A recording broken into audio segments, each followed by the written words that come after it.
So our next speaker is Gail Gillian-Bain, and Gail is president of the Food Business Incubation International organization, which is a consortium of members. And the members seek to overcome various barriers in the markets that they serve, particularly the field of agricultural development. She works extensively with the Canadian government, both at a federal level and a provincial level, regionally, and they embark upon initiatives that build best practices to support their member organization. Gail's a frequent speaker on the subject matter on a global basis, and she's here today to share her thoughts on this very subject. And of course, as Sarah had mentioned earlier, we're going to have additional discussion on the topic at the conclusion of this morning's session. So I'd like to introduce Gail.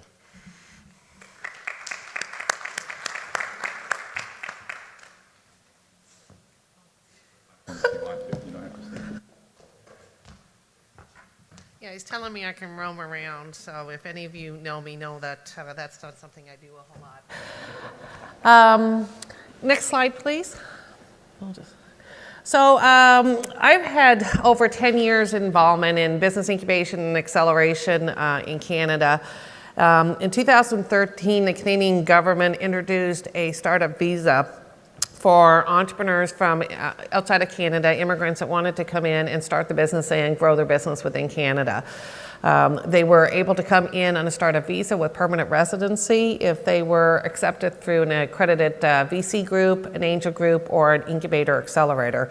So from the inception of 13 to 16, I ran that program for the Canadian government.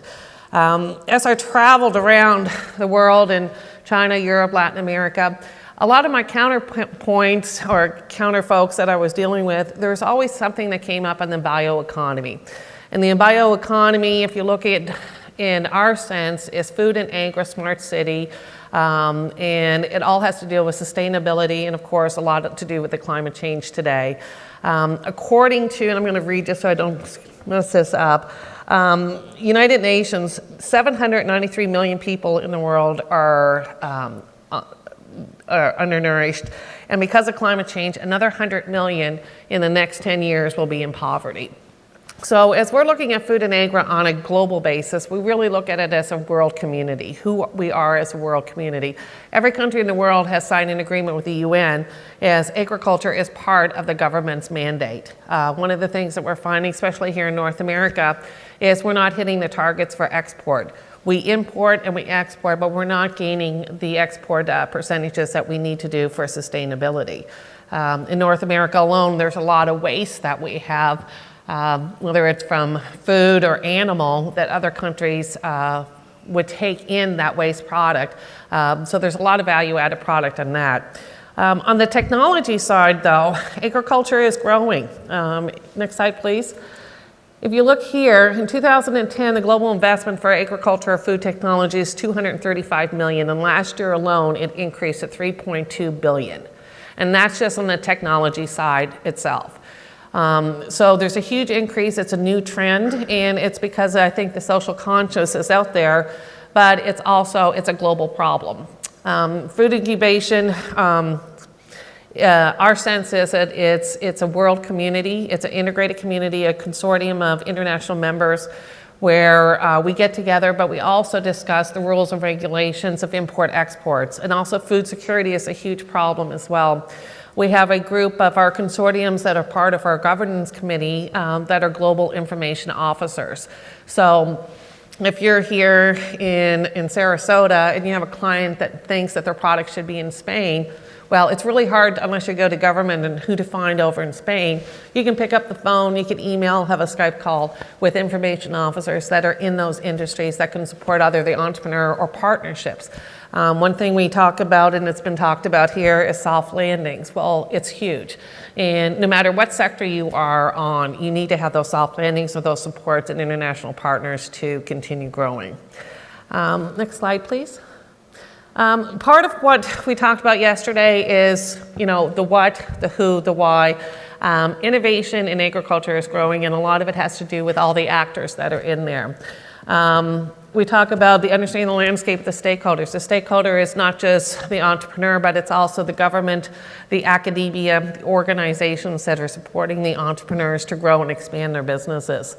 The relationships, communication, collaboration has to be part of the world community, not just where you live and not just in the country that you're in, but it's got to be part of our world community. Strategic program development, policy. Agriculture is part of all policies in the government in 123 countries. So there's strategic partnerships you can have as far as policies are concerned. Canada, we just signed the first trade agreement with the EU, the first in the Americas to do that. So, those are the strategic alignments that can be done and how U.S. companies and Canadians can work together to actually accelerate that EU trade agreement. Building capacity of organizations. We talk about an incubation acceleration all the time. What are the best practices? What are you doing? How can I learn from you? Capacity of the movement. We see it worldwide already. It's been talked about even yesterday, some of the companies that are growing because of the environment and the communities of where they live. And all of this together is events like this where we can showcase and share understanding of tools and different ideas that we have. Next slide, please.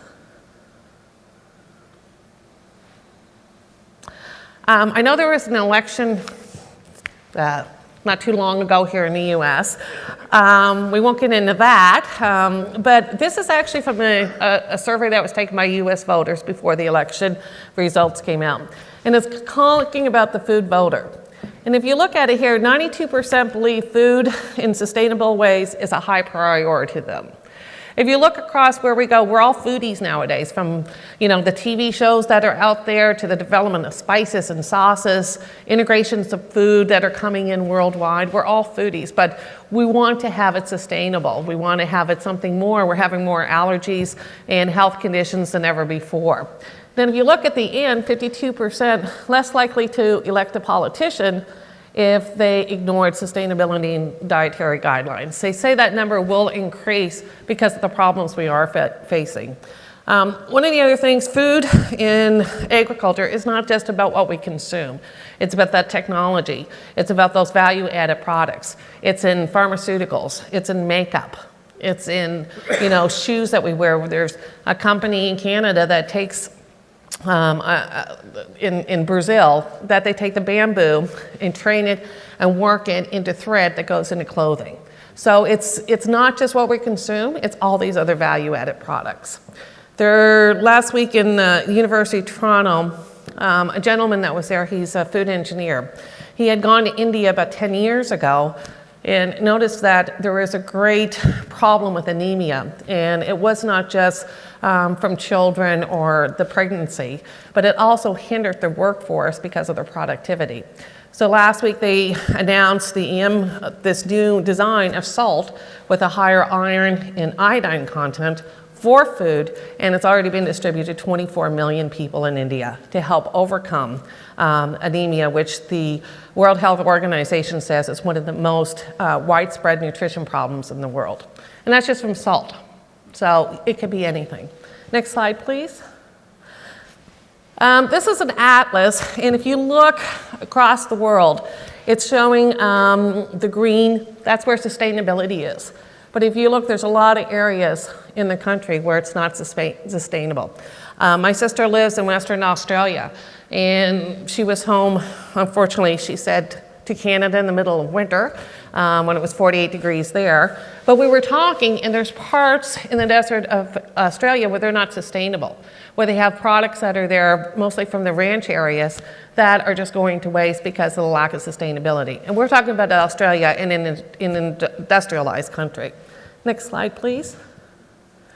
This is really interesting. When we talk about technology, this is Africa. So there's been a 43% growth in smartphones in Africa itself. And if you look at the smartphones, 4 to 1 have a smartphone over they have a PC.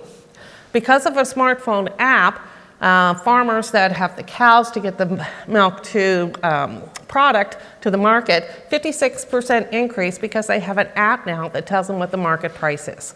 So they know when to sell to increase the revenue. 6,500 of the farmers lives have been improved because of an app that tells them about the weather control, where their farmland is, when to grow, when not to grow, and what to grow. $150 per month for a small, medium-sized farmer, which is huge when you're talking about parts of Africa, increase in their income because of an application and web services that they're able to access for the farm. There's a competition, startup competition in Kenya every year. And 2 years ago, 3 out of the 5 finalists were all because of agriculture apps. So it's really showing how technology is increasing all across. And 68% of the whole country of all of Africa has mobile access. So that's a big increase from the 32% it was in 2010. Next slide. We don't really think in a sunny field in Iowa, farmers out there are toiling in soil. Where does technology and drones come in? Usually drones are for the military or universities and colleges or governments, but drones and other scientific information are now part of the farmer's field.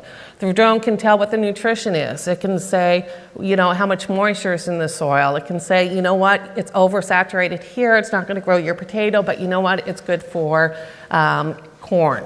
It also has a sensory item in there because we don't think when we talk about big data, Internet of Things, the technology, that data is important in agriculture. Well, it is. Data is now part of the farmland in all of North America and also over Europe. Because of the sensories that are in the drones, they're able to collect the data on the farmlands and on the systems. The other thing that is second-generation farmers. It's been a big problem. People are retiring, no one's coming in to take over their farmland.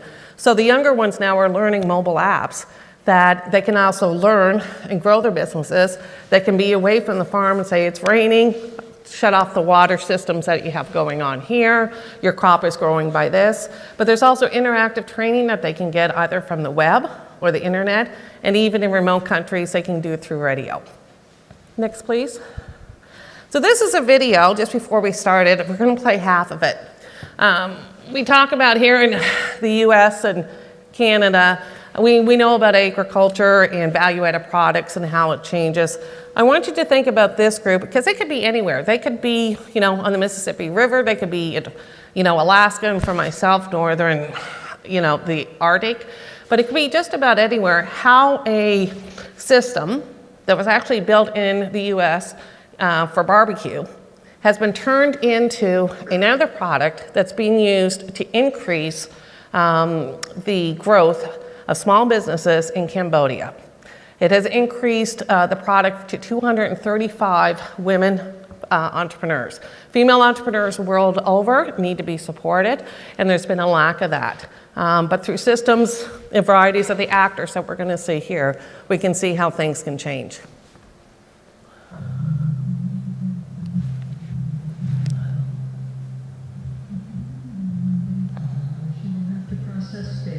Sell her production and support her family.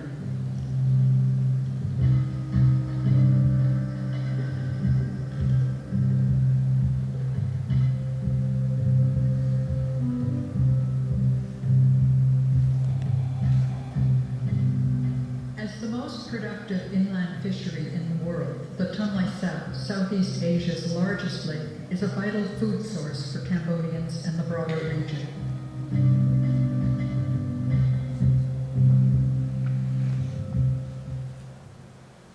Livelihoods in floating communities on the Tonle Sap are dependent on fisheries. Fishing and fish processing are the main sources of income. Options for livelihood diversification in these communities are limited. Fish processing led by women is one important livelihood. However, women entrepreneurs leading these activities do not optimize their returns due to a number of key constraints. They employ inefficient and unhygienic processing practices which reduce profit margins and limit market access. In addition, limited access to savings mechanisms leaves women beholden to high-cost money lenders, limiting their investment capacity and further perpetuating the poverty trap in floating communities.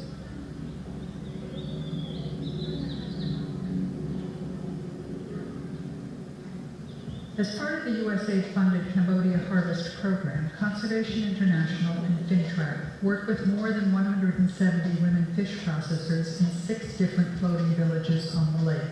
They help to improve women's capacity to produce high-quality fish products, develop marketing strategies, and organize marketing and savings groups. In Akol village, women are producing smoked fish and prahak, a local fish paste with high market potential. Traditionally, prahak processing is implemented with low hygiene standards. Most women processors do not know about quality standards in order to access high-end markets. This allows other actors to capture the added value to fish products along the value chain. With training support, women identified key standard characteristics to reach higher market niches and adopted new hygiene standards during processing. It led to an increase of the selling price of between 17 and 32% compared to their traditional way of producing and selling prahak. Smoking fish is a popular livelihood activity in floating villages. It requires producing fish skewers of golden color to reach the highest market price. However, processing techniques were found to be unhygienic, inefficient, and dangerous. The products were not healthy and required improvement.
Conservation International and FinTrack trained groups of producers to increase their capacity to analyze markets and develop marketing strategies as a group. To reduce transaction costs and improve their bargaining power, women of Akol village are now choosing where and to whom they sell their fish products. In Akol, according to the market price and quality standards required by traders, the marketing group, composed of 15 women, sold their production in different provincial markets. During the 2014-2015 season, they sold more than 1.6 tons of prahak. They approached new traders in different markets in the region. They not only increased their financial benefits, but also improved their capacity to identify and create new market opportunities. From a situation where producers were bound to local middlemen, they are now confident in their skills and have enhanced their capacity to negotiate with traders. They have also improved their social status in the community. In December 2014, women fish processors were challenged. They had to use their newly acquired trading and selling skills in a new context. They participated in the One Village, One Product trade fair in Phnom Penh.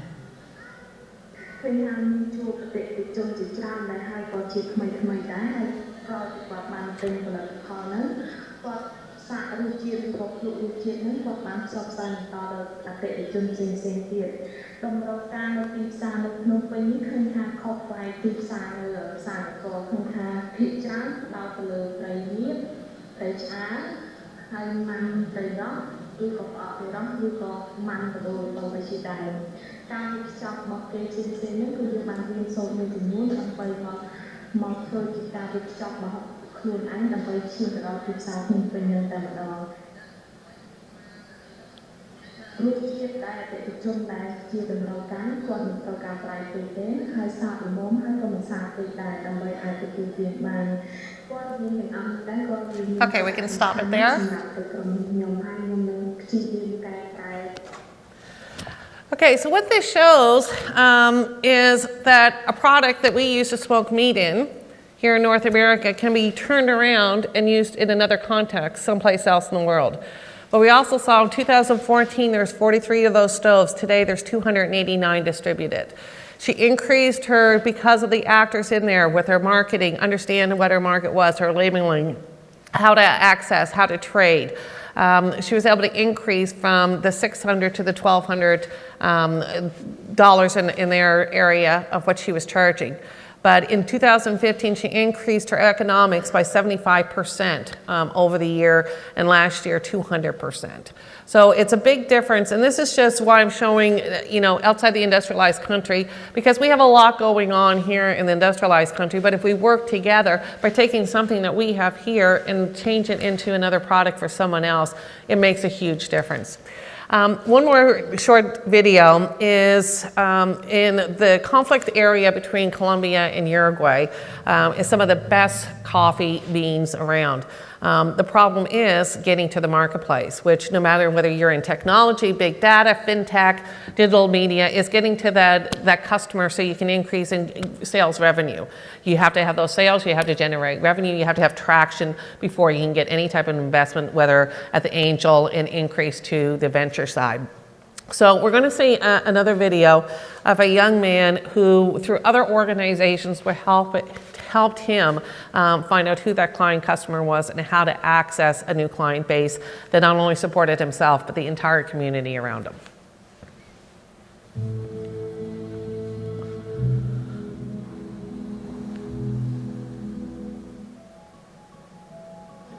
Ser campesino es lo más difícil que puede existir en el mundo,